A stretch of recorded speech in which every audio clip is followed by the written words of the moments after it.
کسی کو نہ کوئی اختلاف ہو سکتا ہے اور نہ کوئی شبہ کہ اس دنیا کی جنت انسانیت کے درمیان امن و عاشقی کی زندگی گزارنا ہے، اور اس کی ضرورت سب محسوس کرتے ہیں، لیکن اگر اختلاف ہو سکتا ہے تو حصول کے ذریعے میں ہو سکتا ہے کہ انسانیت کو امن کا جنت کس راستے سے ملے گا، کس رویے سے ملے گا، اور وہ کیا ہوگا۔ انسانوں میں اختلافات کا وجود بھی ہے اور مشترکات کا وجود بھی ہے، چاہے قومیں ہوں، شریعتیں ہوں، مذاہب ہوں، سیاسی افکار و نظریات ہوں، ہر ایک سطح پر اختلاف بھی پایا جاتا ہے اور اشتراک بھی پایا جاتا ہے۔ اب امن کے راستے کے ڈھونڈنے کے لیے دو وتیرے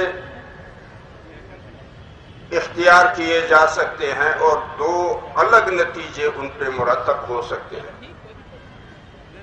ایک طریقہ یہ ہے کہ جس سطح کے، جس نوعیت کے اختلافات ہوں ان کو ابھارا جائے، خوب تشہیر دی جائے اور ان اختلافی نکات کو اتنی شدت سے لوگوں کے سامنے رکھ لیا جائے تاکہ ایک دوسرے کے خلاف نفرتوں میں شدت آئے، زبان تلخ ہو، نوبت گالی گلوچ تک پہنچائے، ہاتھا پائی ہو، آگ بھڑکے، عزتیں لوٹے، خون بہیں، آبادیاں اجڑی اور پھر اسلحے کے منہ سے آگ اگلنا شروع ہو جائے، یہ ایک راستہ ہے کہ جس سے لوگ سمجھتے ہیں کہ شاید امن آ جائے۔ دوسرا راستہ یہ ہے کہ اختلافی نکات کو پس پش ڈالا جائے، اہمیت نہ دی جائے، جو اشتراکات ہیں ان پہ زیادہ توجہ دی جائے اور مشترکات کو ابھارا جائے، مشتہر کیا جائے۔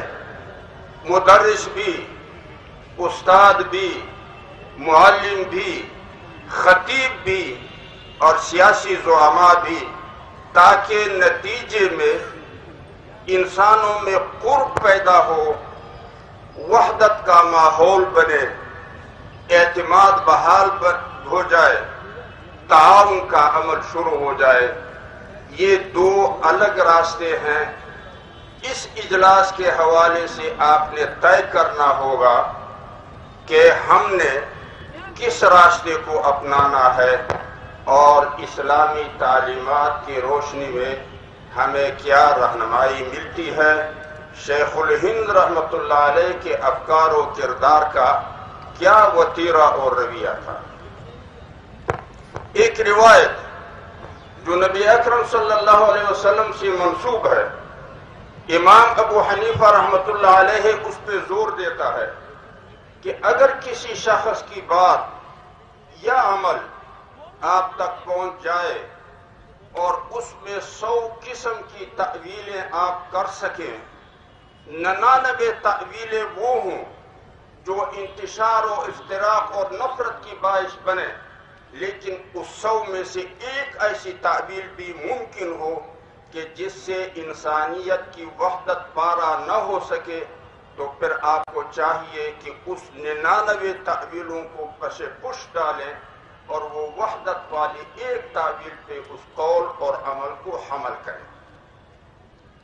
یہی وہ قول اور یہی ہدایت امام ابو حنیفہ رحمۃ اللہ علیہ کی ہے۔